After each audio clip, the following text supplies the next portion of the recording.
तो आज हम स्टडी करने वाले हैं relation between terminal potential difference and EMF के बारे में।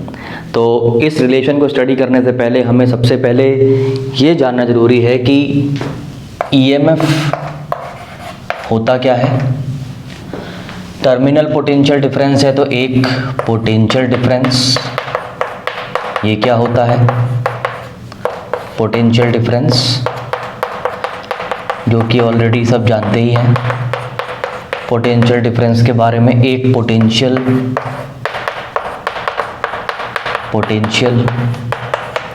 ये भी हमें पता है, और एक है टर्मिनल पोटेंशियल डिफरेंस।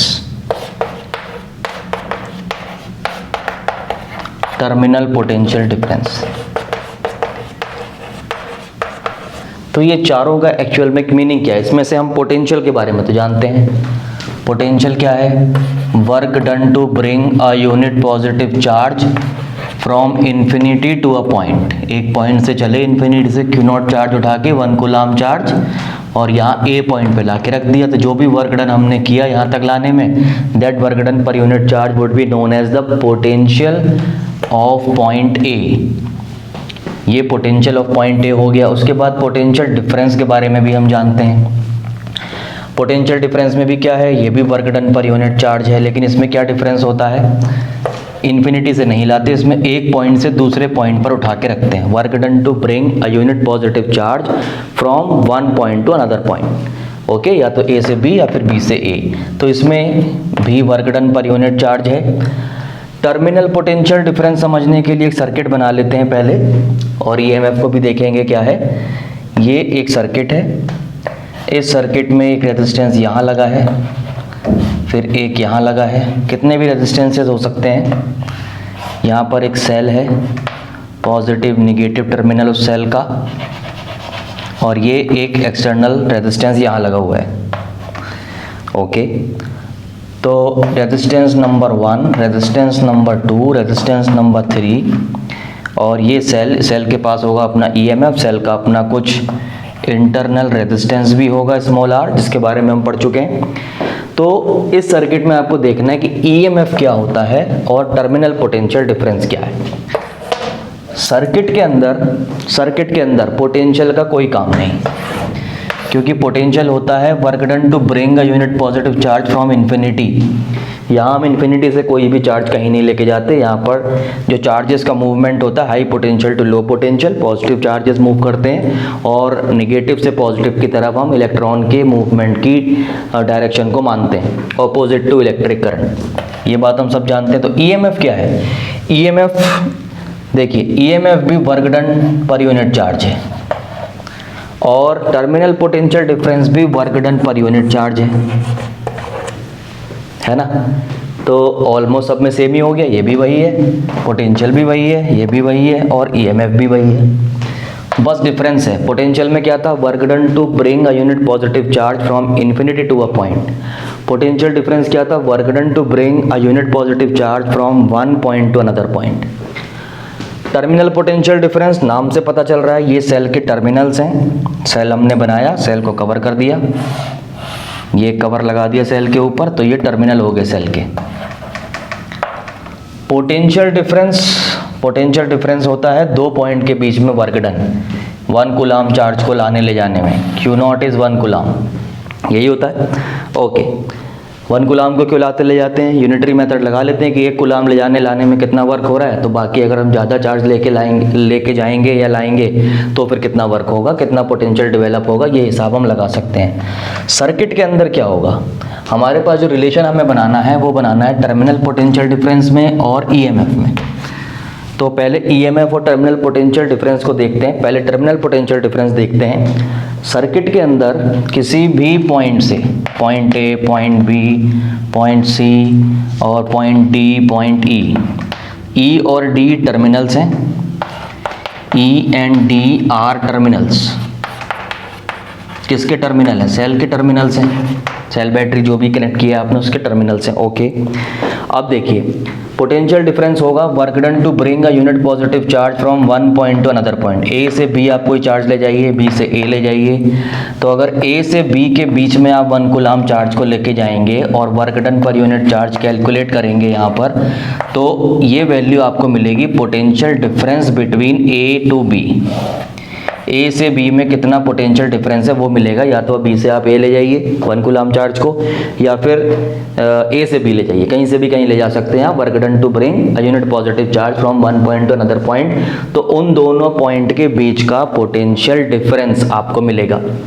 अगर आप ए से शुरू करते हैं सी तक आ जाते हैं, तो उस केस में जो वर्क डन पर यूनिट चार्ज होगा वो हो जाएगा potential difference between A to C. तो ए से सी आने में काफ़ी ज़्यादा डिस्प्लेसमेंट है, काफ़ी लंबा रास्ता तय करना है, तो वर्क डन की वैल्यू भी ज़्यादा होगी, ये बात ध्यान रखिए।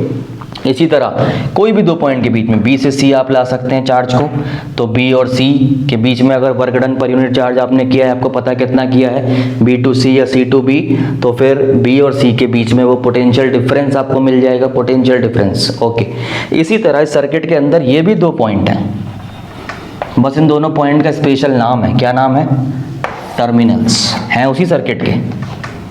तो ये भी तो 2 पॉइंट हैं। पोटेंशियल डिफरेंस में कोई 2 डिफरेंट पॉइंट लेने हैं आपको सर्किट के अंदर, कोई से भी 2 डिफरेंट पॉइंट, उन दोनों पॉइंट से एक से शुरू करना है, दूसरे पर जाना है 1 कूलम चार्ज को उठा के, बस आपको पोटेंशियल डिफरेंस उन दोनों पॉइंट का मिल जाएगा। तो अगर वो दोनों पॉइंट टर्मिनल हैं, आपने ई से स्टार्ट किया और डी पर आ गए, या डी से स्टार्ट किया आप ई पे आ गए, तो उस केस में जो वर्क डन पर यूनिट चार्ज होगा वो वैल्यू होगी terminal potential difference.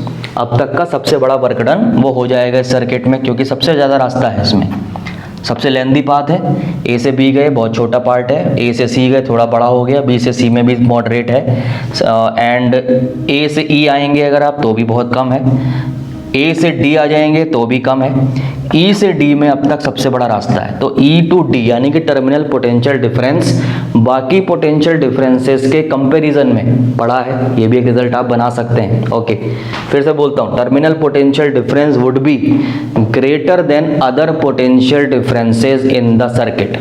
Other potential, not terminal, potential differences, क्योंकि पोटेंशियल डिफरेंस कौन से हैं, कोई भी 2 जनरल पॉइंट सर्किट के अंदर। टर्मिनल पोटेंशियल डिफरेंस कौन से हैं, specific between 2 terminals the potential is known as terminal potential difference. समझ आ रहा है ना आपको कि वर्क डन पर यूनिट चार्ज तो सभी हैं, लेकिन सब में अलग अलग वर्क की वैल्यू है, तो इसलिए पोटेंशियल भी अलग अलग होगा, पोटेंशियल डिफरेंस भी अलग अलग होगा। उसके बाद देखिए ईएमएफ।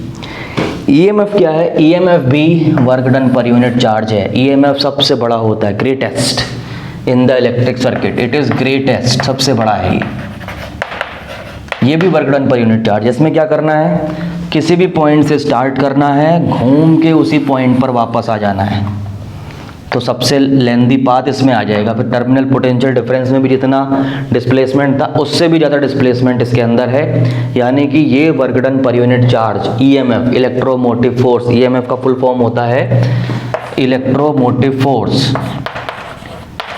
इलेक्ट्रॉन्स को चलाने वाला फोर्स, इलेक्ट्रोमोटिव फोर्स, ये ही ड्राइवर फोर्स होता है, या फिर आप कह सकते हैं ड्राइवर वोल्टेज है ये।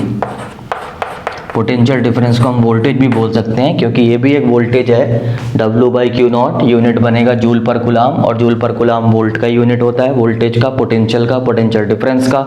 ओके, तो ये भी एक तरह की वोल्टेज है, लेकिन इसमें जो वर्क डन होता है वो एक साइकिल कंप्लीट करने में जो वर्क होता है। 1 कूलम चार्ज आपने उठाया और घूम के वापस वहीं पर आ गए। टर्मिनल पोटेंशियल डिफरेंस में टर्मिनल से स्टार्ट किया और घूम के दूसरे टर्मिनल पे आके रुक गए। ये पोटेंशियल डिफरेंस में किसी और 2 पॉइंट से स्टार्ट किया, यहाँ से गए, यहाँ पर खड़े हो गए, ये पोटेंशियल डिफरेंस है 2 पॉइंट के बीच में।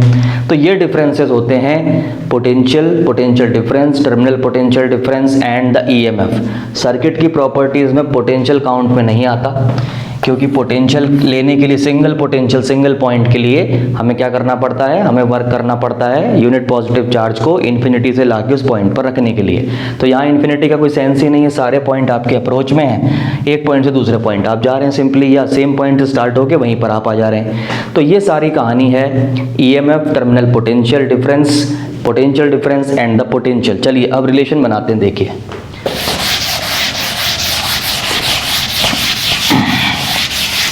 अब रिलेशन बनाना बहुत आसान है।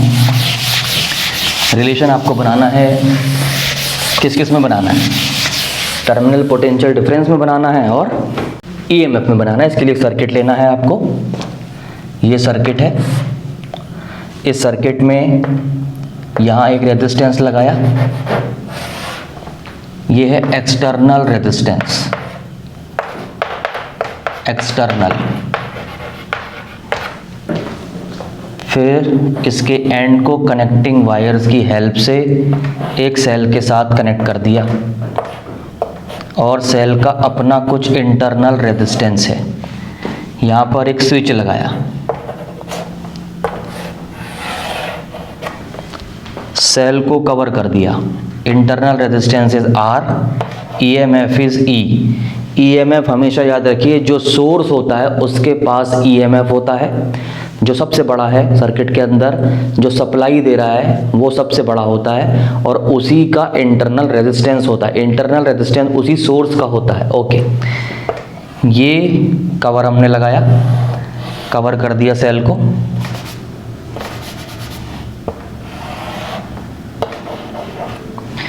ओके, तो ये दोनों जो पॉइंट हैं, ये दोनों पॉइंट ये हो गए टर्मिनल्स ऑफ द सेल। ठीक, अब एक कनेक्टिंग वायर हम लेंगे और कनेक्टिंग वायर की हेल्प से यहाँ पर वायर कनेक्ट कर देंगे और इस कनेक्टिंग वायर से एक वोल्ट मीटर कनेक्ट करेंगे। ये वोल्ट मीटर इन दोनों पॉइंट के बीच में मिलने वाला टर्मिनल पोटेंशियल डिफरेंस कितना है ये हमें बता देगा। ओके, क्योंकि वोल्ट मीटर को कैसे कनेक्ट करते हैं, पैरेलल में लगाते हैं। तो पैरेलल में लगा लिया, ये इन दोनों पॉइंट के बीच में मिलने वाला पोटेंशियल डिफरेंस बता सकता है। इस रास्ते से भी बता सकता है और इस रास्ते से भी बता सकता है। ये वाला रास्ता जो है ये है सेल के बाहर का पोर्शन, उसमें जो रेजिस्टेंस कनेक्टेड है या जो भी चीज़ कनेक्टेड है उसको हम बोलेंगे external property of the circuit. Cell के आप बाहर आ गए तो एक्सटर्नल, और सेल के अंदर अगर आप हैं तो दैट इज इंटरनल। ये बात याद रखिए। ओके, तो जैसे स्विच हम ऑन करते हैं, ऑन करते ही पॉजिटिव टर्मिनल से करंट बाहर आती है, I current is coming out. ये करंट आर से होते हुए यहाँ पर चली जाएगी इस तरह से। ओके, अब देखिए क्या होगा इसमें। अगर आप देखें तो ईएमएफ, अभी जो आपने स्टडी की उसमें आपने देखा कि ईएमएफ वाले केस में जो वर्क डन था वो सबसे ज़्यादा था। तो ईएमएफ यानी कि सबसे बड़ा है। ये जो ईएमएफ है इसकी वैल्यू सबसे बड़ी है। ओके, अब देखिए ईएमएफ के आगे बढ़ते हैं। यहाँ से लेकर यहाँ तक इस रास्ते से हम आए, ऐसे इतना वर्क हमने कर लिया। ये पॉइंट है ए, ये पॉइंट है B. A and B are the terminals of the cell of the circuit. Okay, तो ए से बी हम यहाँ से होते हुए आए तो हमें क्या मिल जाएगा, पोटेंशियल डिफरेंस मिल जाएगा। ओके, तो उसे हम लिख सकते हैं V प्लस, V क्या है, terminal potential difference. Terminal potential difference voltage between A to B, ये है V। ओके, फिर प्लस बाकी बचा पोर्शन यहाँ से कवर कर लिया ये वाला। तो यहाँ कैसे मिलेगा, V इज इक्वल टू होता है ओम्स लॉ की हेल्प से IR। उसकी यहाँ पर हम हेल्प ले लेंगे, करंट फ्लो हो रही है I और R ये रहा, I इंटू R करने से अंदर कितना वोल्टेज का ड्रॉप आया वो हमें मिल जाएगा।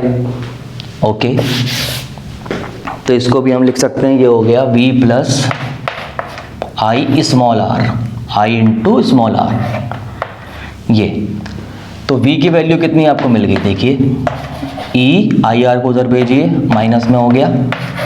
ये आपका रिक्वायर्ड रिजल्ट है जो आपने बनाना है।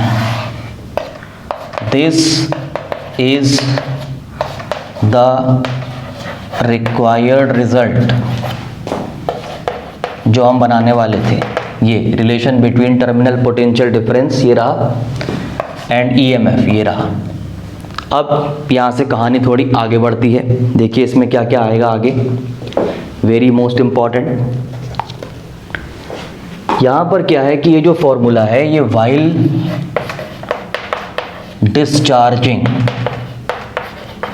डिस्चार्जिंग क्यों, क्योंकि सेल एक हम लेके आ गए, वो पहले चार्ज था, यहाँ पे लगा दिया, अब सेल अपनी एनर्जी दे रहा है यानी सेल डिस्चार्ज हो रहा है। तो डिस्चार्जिंग के केस में ये करंट फ्लो हो रही है सेल से। सेल के ईएमएफ के अकॉर्डिंग फ्लो हो रही है, तो ये हमें वोल्टेज मिल रहा है जो इस आर को मिलेगा। पूरा ईएमएफ कभी भी किसी भी इलेक्ट्रिकल एप्लायंस को नहीं मिलता। क्यों नहीं मिलता? क्योंकि आर की वैल्यू कुछ ना कुछ होती है, इंटरनल रेजिस्टेंस कुछ ना कुछ होता है सेल का, सप्लाई का, जो भी सप्लाई आपने लगाई है। ओके, ये बात ध्यान रखिए। तो अगर ईएमएफ आपने लगाया है यहाँ पे 220 वोल्ट, तो जो वोल्टेज इसको मिलेगा एक्सटर्नल रेजिस्टेंस को 220 नहीं मिलेगा, डिपेंड करेगा कि आर कितना है, उतना माइनस हो जाएगा आई इंटू आर। करंट की वैल्यू कितनी है, आर की वैल्यू कितनी है, तो 220 अगर ईएमएफ है तो उससे कम वोल्टेज ही एप्लायंस को मिलेगा। ओके, और बात करेंगे अभी इसके बारे में। अच्छा, एक केस आता है चार्जिंग का। आपका सेल थोड़ा डिस्चार्ज हो गया, आपने सोचा इसे चार्ज कर लेता हूँ, तो वाइल चार्जिंग करने के लिए आपको जो सोर्स लगाएंगे आप, तो जितना भी ईएमएफ इस सेल का होगा उससे बड़ा पोटेंशियल वाला सोर्स हमें लगाना पड़ेगा, तभी high potential to low potential create होगा और उस हैवी वोल्टेज सोर्स से जो चार्ज है इस सेल की तरफ आना शुरू हो जाएगा। उस केस में करंट का डायरेक्शन अपोजिट हो जाता है, उल्टा हो जाता है, रिवर्स्ड हो जाता है। तो ये बहुत रेयरली पूछा जाता है कि डायरेक्शन ऑफ करंट जब रिवर्स हो जाता है कि क्या कोई ऐसा केस पॉसिबल है जिसमें टर्मिनल पोटेंशियल डिफरेंस ईएमएफ से बड़ा हो जाए, तो आपका आंसर है yes, while charging of the cell और बैटरी जो आप चार्ज कर रहे हैं। तो करंट की वैल्यू हो गई माइनस, माइनस माइनस हो गया प्लस, उस केस में ये रिलेशन बन जाएगा V is equal to E plus I R. सिर्फ ये वाले केस में, चार्जिंग के केस में V would be greater than EMF, और डिस्चार्जिंग जो जनरली होता ही है उस केस में EMF would be greater than V। तो ये छोटी छोटी बातें आपको ध्यान रखनी है। रिलेशन आ गया, ये मोस्ट इंपॉर्टेंट रिलेशन है अभी आगे, और देखिए इसमें क्या क्या होगा, ठीक है, क्योंकि हमें इससे और भी आगे जो इंटरनल रेजिस्टेंस आप देख रहे हैं यहाँ, ये किसी भी सेल का कितना होता है, कितना, हाउ मच मैग्नीट्यूड, वो हमें अभी तक फाइंड करना नहीं आया। हमने देखा था पीछे सेल कैसे काम करता है, उसके पास इंटरनल रेजिस्टेंस होता है, वो किन किन फैक्टर पर डिपेंड करता है, ये सब हमने स्टडी कर लिया है। लेकिन कितना होता है ये इंटरनल रेजिस्टेंस अगर कोई आपसे पूछे तो अभी तक वो हमें कैलकुलेट करना नहीं आया। अब कैलकुलेट करेंगे उसको, देखिए कैसे।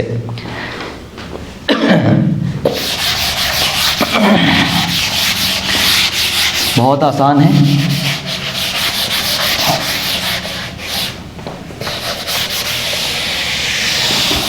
यही सर्किट है आपका, देखिए कैसे। तो एक रिजल्ट हमें मिला V is equal to E minus I R, equation number 1। इसी V को मैं I इंटू कैपिटल R भी लिख सकता हूँ। ये करंट जा रही है, I करंट यहाँ R से होते हुए गई, तो I इंटू आर अगर हम करेंगे तो अक्रॉस दिस रेजिस्टेंस, ये पॉइंट से लेके ये पॉइंट तक, इस रास्ते से भी हमें क्या मिल सकता है, पोटेंशियल डिफरेंस। कौन सा potential difference? Between these two terminals, ये P is equal to I R. और एक चीज देखिए, इन दो रिलेशन से आपको एक बहुत इंपॉर्टेंट बात पता चलेगी, जो है फ्रॉम 1 and 2 V, दोनों ही V हैं, तो ये हो गया I R is equal to E minus I R. I वाले टर्म एक तरफ कर लीजिए, कॉमन निकाल दीजिए, R प्लस आर हो जाएगा, इधर रह जाएगा E। और करंट का एक नया फॉर्मूला आपके पास आ गया, जो किसी भी सर्किट में कितनी करंट फ्लो होती है, how much current flows through an electric circuit, वो ओरिजिनल फॉर्मूला ये है, ये है original formula to get the current inside the electric circuit in the electric circuit. Okay, ये बात आपको ध्यान रखनी है। तो क्या है जनरल में, ये फॉर्मूला बनेगा आपका, टोटल ईएमएफ कितना है,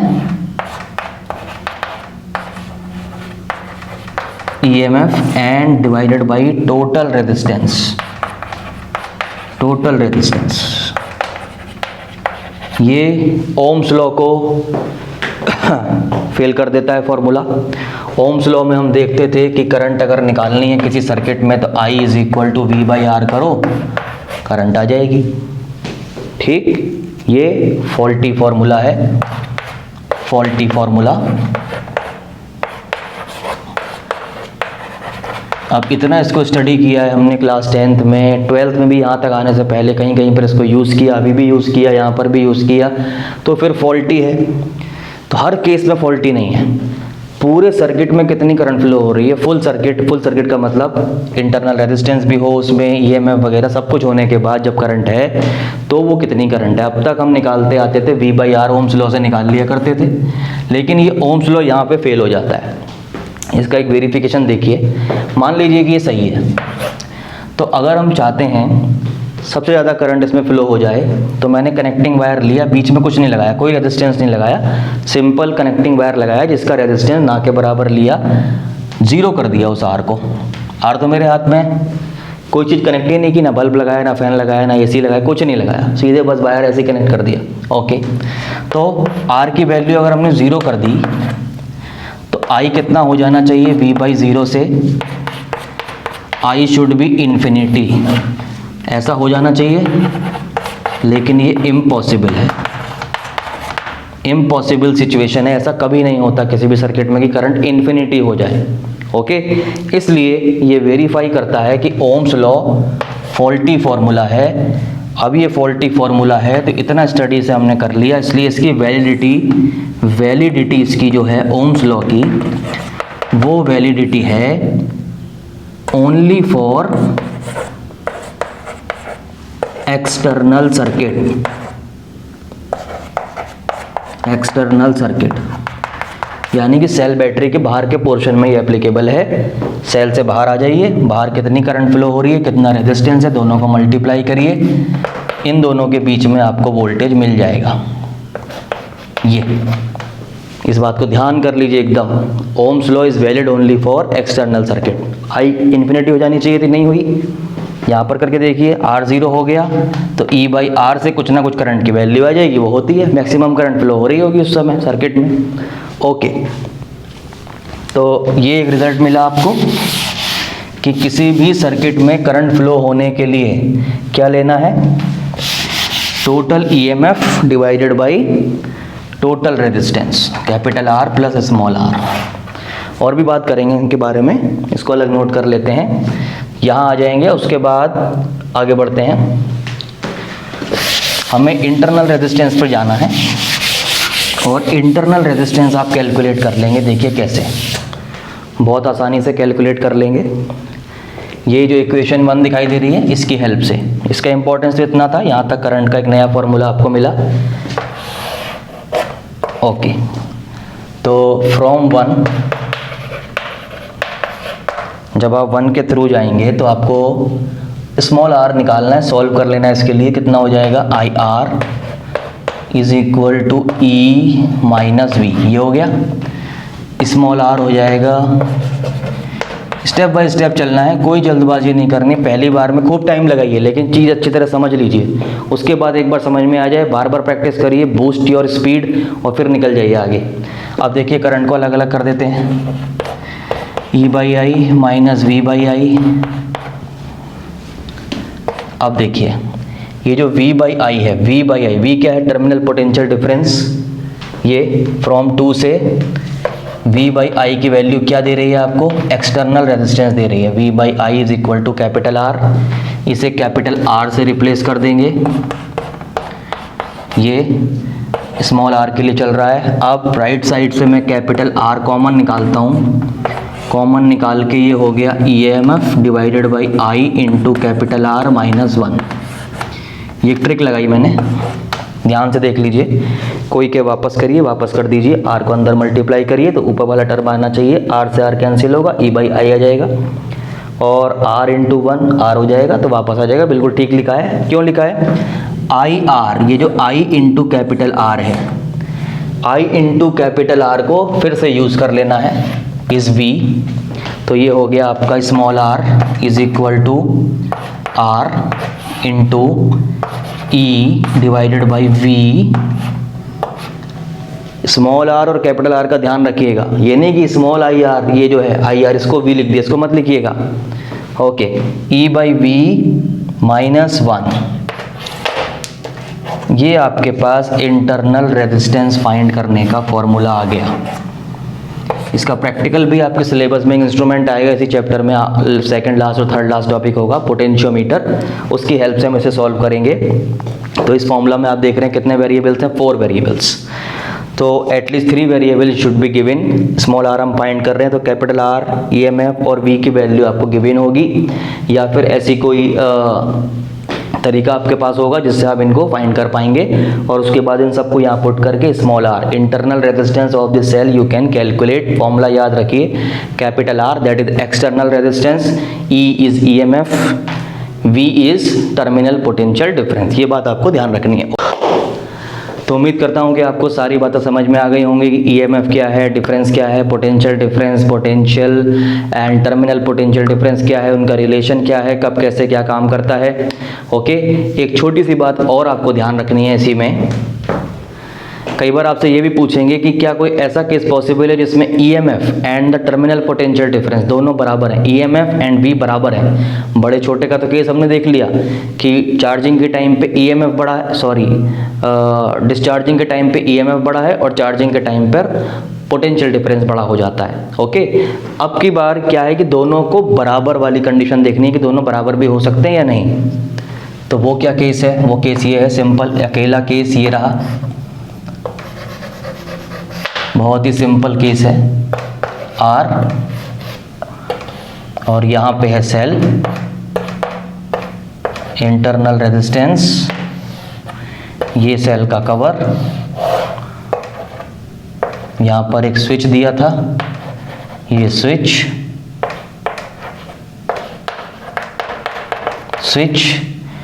जैसे ही इस स्विच को अब की बार ऑन नहीं करना है, ईएमएफ है ई, इंटरनल रेजिस्टेंस है आर और ये रहा आर। तो अगर स्विच ऑन ही नहीं है यानी कि स्विच कैसा है, ऑफ है, ऑफ है। स्विच अगर ऑफ है तो उस केस में कोई भी करंट यहां से फ्लो नहीं होगी, जीरो करंट है। अगर करंट जीरो है, फॉर्मूला आपके पास था V is equal to E minus I R. तो अगर करंट ही नहीं जा रही है तो V की वैल्यू कितनी हो गई, E। बात समझ में आई। अगर नंबर में आप देखोगे तो दोनों ही वर्क डन पर यूनिट चार्ज हैं, EMF भी वर्क डन पर यूनिट चार्ज है और V भी वर्क डन पर यूनिट चार्ज है। आप जानते हैं दोनों वर्क अलग अलग होते हैं। पोटेंशियल डिफरेंस के लिए टर्मिनल टू टर्मिनल जाना है, EMF के लिए फुल साइकिल कंप्लीट करना है। जब कोई वर्क हो ही नहीं रहा है तो EMF की वैल्यू भी ज़ीरो है और V भी ज़ीरो है, दोनों ज़ीरो हैं, इसलिए दोनों बराबर हैं। दोनों बराबर होने के बाद भी कुछ नहीं है, ज़ीरो है, कोई करंट फ्लो नहीं हो रही। यानी कि जब सर्किट जो है आपका ओपन रहता है, ओपन, उस केस में V और E बराबर होते हैं। और जब सर्किट क्लोज हो जाता है, क्लोज होने के बाद अगर चार्जिंग हो रही है तो V की वैल्यू EMF से ज़्यादा है। Relation V is equal to E plus I R, है ना। एंड जब डिस्चार्जिंग होती है, चार्जिंग डिस्चार्जिंग कब होती है, क्लोज्ड के केस में, जब सर्किट बंद है, क्लोज है, ऑन है, बंद का मतलब ऑन, यहाँ से आपने ये कनेक्शन बंद कर दिया है। की के लैंग्वेज में इसको क्लोज बोलते हैं, ऐसे की लगाते हैं अंदर, क्लोज्ड, तो उसको हम बोलेंगे ऑन। सर्किट ऑन हो गया तो ऑन होने के केस में अगर चार्जिंग हो रही है, V की वैल्यू EMF से बड़ी है, रिलेशन ये है। और डिस्चार्जिंग अगर हो रही है तो EMF की वैल्यू बड़ी है और रिलेशन ये वाला V is equal to E minus I R. ये छोटी सी बात भी आपको ध्यान रखनी है। तो मैं उम्मीद करता हूं कि आपको सारी बातें समझ में आ गई हैं। You keep practising. मिलते हैं अपने नेक्स्ट वीडियो में एक और नए टॉपिक के साथ। तब तक के लिए बाय बाय।